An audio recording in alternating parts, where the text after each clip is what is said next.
So this is a shot from the GoPro Hero 13. Doesn't look very good, right? And this is a shot from a new, as yet unreleased 360 camera. Hard to believe, isn't it?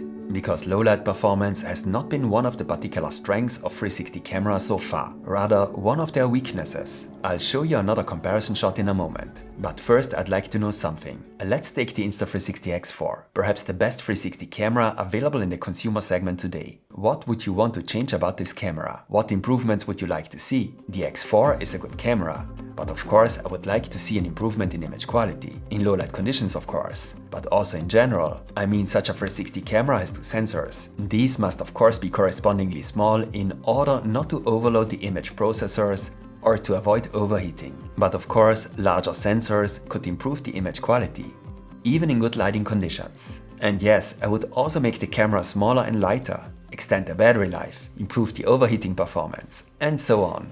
The list is long. But there is one thing that bothers many people about 360 cameras, or rather two things. The protruding lenses are a weak point. If the camera falls down, it can quickly lead to a total loss of the camera. Something needs to be thought of here. And I'm not talking about lens guards, as we have now noticed that these can lead to unsightly lens flares depending on the incidence of light. So what if...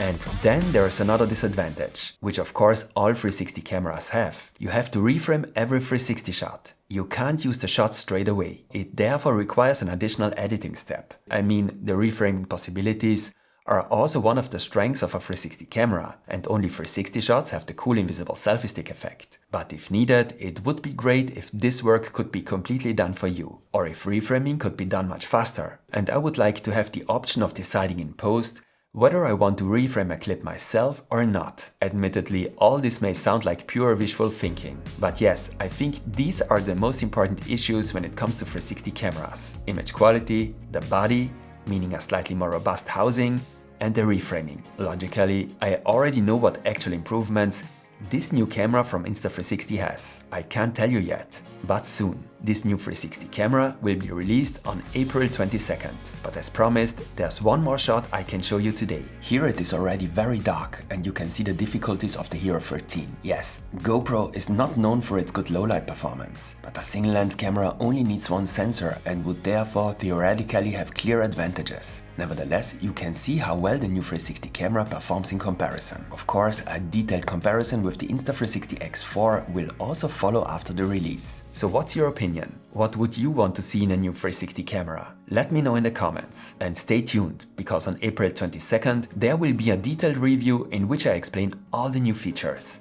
See you soon.